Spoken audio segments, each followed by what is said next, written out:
Hey guys, welcome back. Today we're taking a look at my everyday carry and how to move your eyebrows. And also, a lot of these things are going to make some pretty good gifts for Christmas. Today I'm in the dark because in a second I'm going to show you guys the light that I take with me absolutely everywhere. And this is going to be split up into two parts. This part is going to be about the things that go in my pockets and on me, and it's going to have loads of tips about things that could be useful to you, mostly about the things that I really like. But in another video, it's going to be about my super compact camera kit. This is the Olight S30R2, and in my opinion, this is the best light in the world for your pocket, and other people will disagree, I'm sure. It comes with a charging base. This is just something I made myself just to keep my everyday carry stuff organized. I don't take all of these things with me. This is just sort of things I might take with me. I drop my light in there. I always have my light charged and ready to go. With some other ones, you do have a USB charging port. For example, this ThruNite TC12. Not bulky in my pocket, and I love the controls on this. Magnetic base. If you're in a place with some metal things, a street pole or something like that, then it is super useful. I use this a lot for DIY projects, fixing stuff inside cupboards and whatever. I find this incredibly useful. The other reason it's so good for DIY stuff is that you can keep extra bits on the magnet there, or keep some spare screws as you're working. So obviously I'm much too manly to ever need a hand warmer. It gets very nice and warm very quickly, and makes a cool little thing if you want to go to the nightclub and dance. And I just keep finding uses for it. A few weeks ago, I had to climb a very muddy, very steep hill, and I was already holding this in my hand. I just went like this and dug it into the dirt, and because it's so tough, that was no problem. I could literally pull myself up. You know, like those things they use to climb ice? It's sort of like that, but in the mud. It would have been a better idea not to use the glass part. I mean, it didn't break, so that's cool. But it would have been smarter to use the backside.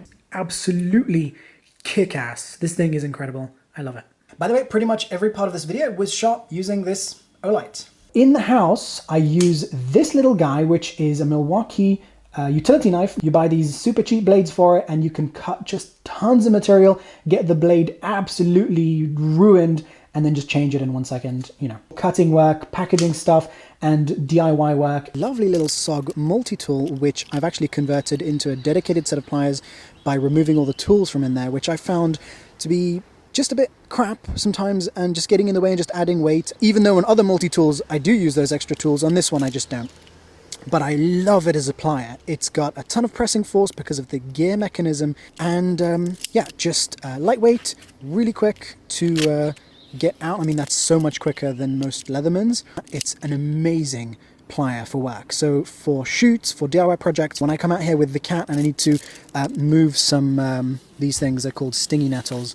They are painful if you touch them. And I love the sheath for it as well. It is just super convenient to grab and go whenever I need that. Probably the most important thing in this video is some safety goggles. Whether you like to do sports, whether you clean your house with cleaning products and bleach. One time I even got hit in the face with a cupboard door, which hit me right on these. Now, these Bollé Cobra are amazing for two different reasons. First of all, when you wear them, you mostly don't even know that you're wearing them. There's been many times where I've left the house wearing these, completely not knowing that I was wearing them, until a few minutes later I was like, oh crap, I'm wearing the goggles. Because they have no frame and cover a big area around your eye, you mostly just don't know that they're there. They're also very affordable at about £10 each, and come in a bunch of different lens coatings and versions, so you can use these as sunglasses or ones like these, which are great for the night, which is what I choose. And as far as I know, all of their different versions are UV protecting, which is great, and they even have ones that protect from infrared, and they have polarized versions which block out certain reflections. Or you can get a frame that attaches to these for a more sealed frame around your eye, and it does something so incredibly important. And hey, they don't look half bad either. These are also excellent if you have messy hair and you look like that guy from The Walking Dead. And then the more obvious uses for the DIYer, the maker, the tradesman, whatever, these are fantastic. Using super glue, the soldering iron, cutting stuff, drilling stuff using a hammer, I'm pretty sure these will be really useful for a gal as well. I would say go for the clay. That's the ones I really like, and they're very scratch resistant, and go for the ones with the adjustable temples. Now, I haven't been using my Leatherman as much recently, even though it is absolutely excellent in pretty much every way possible, except I so miss the SOG pliers when I use these, because it's so noticeable that you have half the amount of pressing power as the SOG. Quick little tip for you guys in the UK or other countries that don't allow locking knives is you can actually completely disable the lock on there. You just put a very thin metal washer between there and there. That prevents this lock from engaging, so it becomes a non-locking knife. And I did cut off the tip on my one, which is not a must, and it doesn't make it any more legal. I just find it slightly more safe to just to not have that tip there. My wallet does not stay there if I'm in a place with pickpockets, because obviously if they know that's a wallet and they really want it, then they could maybe take a knife out, cut this, and then take the wallet. I mean, I don't think there's any way they're going to take that out without me noticing, but I don't know. Just in case, I would, in a really crowded place, just stick that on the inside of my pants. And there's no way anyone's going to be able to take this out from my pants without me noticing. I won't put that at the bottom of my pocket without the pocket clip because I just find that incredibly uncomfortable. It's a very personal thing, especially because I skate so much. I hate having things at the bottom of my pocket. I prefer them up here higher, and especially if the things are really neatly organized, which once again doesn't happen at the bottom of the pocket. They sort of get mixed up. Then it's just super comfortable for me. Doesn't move around, and things don't sort of turn in a direction that starts poking me in the leg. So I carry one key that's for my house, and if I need to go somewhere where I need another key, then I will take that other key with me. I don't just carry all the keys that I might possibly need ever in my life. For people who can't carry a locking knife around, even though it's non-locking and is very, very easy to open and close, after you've done this little modification like I did here, in my opinion, no matter how hard I try and close this on my fingers, it just won't, and it doesn't even hurt my finger. And there's also a company called Spyderco that makes some very similar UK legal knives that don't require you to do any modifications because they already have a little area for your finger to sit under the blade. I haven't tried one of them yet, but I think I will. Either way, I'll put a link down below. Next up is something I've been carrying around all the time since I got it because it's very much just a beautiful gentleman's knife. This is the TechTool one from Boca. They have other versions with various other tools. So it's very much like a Swiss Army knife, non-locking, and you open it with two hands. It does have a nice strong detent, you know, like a sort of a spring action right there. Lightweight and has a glass breaker. I love the idea of if I see someone stuck in a car, I can get them the hell out of the car. Or if I'm stuck in a car, even with a carbide glass breaker, carbide is a type of material, you don't hit in the center of the glass because often, even with a hammer, the center of the glass on the side window of a car will not break. You hit it in the corner to break it. If you want to learn how I made this, then I've got a video on the Manly Stuff channel. Now, I pretty much never leave the house without these. They are wireless, very, very noise isolating, tons of bass, super comfortable, and they've lasted me a long time even though I keep dropping them when I'm skating. They are absolutely killer headphones, both for travel and for some weddings and some live events where they have really loud music. They allow me to sleep pretty much anywhere. And I love that. I find many other ones very uncomfortable. It's something I'd like to talk about because it's an important thing for me. Normally that industry harms animals. This specific thing doesn't. Performance jackets like that give you a lot of heat for a very small amount of weight. Normally they have to kill a bunch of geese in order to do that. Or even worse, not kill the geese and take the feathers off while the geese are alive. This company has managed to make a material that performs as well as down meaning the little feathers under the actual feathers. It's very breathable and actually performs better than down because it doesn't become useless when it's wet. And because this is so lightweight and sort of easily movable, this is by far, by a long shot, the most comfortable jacket that I've worn. This thing weighs 370 grams and folds down into its own pocket. So if it might get a bit cold where I'm going, I don't have to overthink whether I need to take this or not. This is the widest lens that I've ever used, even though I'm using this ridiculous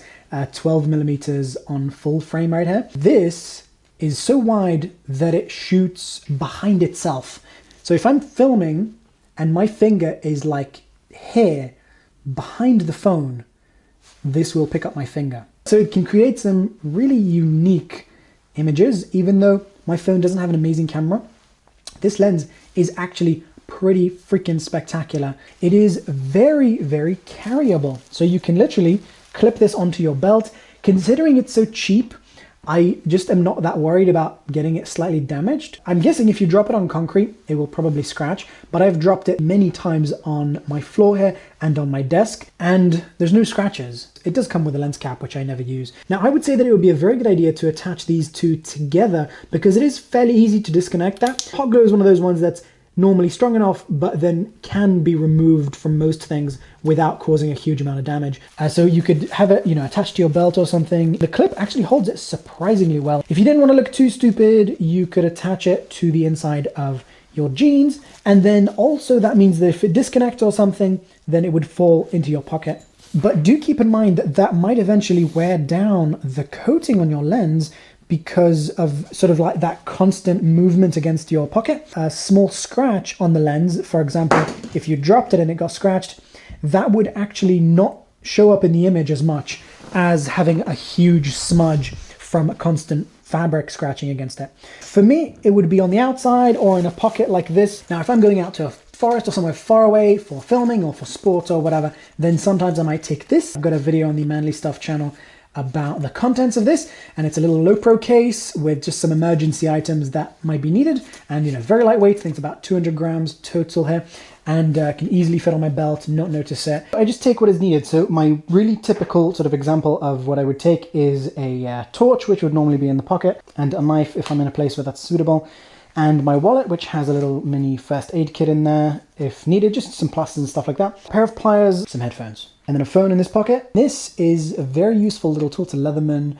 style PS, and the PS stands for piece, I think. Really uncomfortable handle design and pinches your fingers right here really bad, and the extra tools on it are freaking useless. Now that I have the Olight, I just don't need this anymore. Enough light for a lot of things that you might need. USB rechargeable, pretty excellent considering it's cheap and incredibly lightweight. I think it's like 9 grams. This little guy, non-locking and very small. One of the main reasons I haven't been using this very much, it's just a bit too easy for that to close on your fingers. A tiny little screwdriver, file/screwdriver, really decent scissors, tweezers for getting out splinters and stuff, and actually very affordable as well. Things that I don't need to constantly take on and off. I will just tie them to my belt loop. Obviously, I make sure the belt loop is strong. It means that I never lose stuff, and I have had stuff fall out of my pocket before, but it never falls. It just goes to there, and then I notice it and put it back. So I just put it through, and then put the item through the loop, like that. And because it has a little knot on there, it's always really easy for me to find the knot.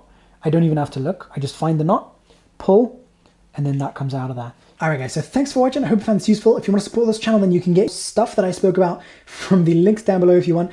And don't forget to subscribe, and I'll see you guys in the next video. Bye!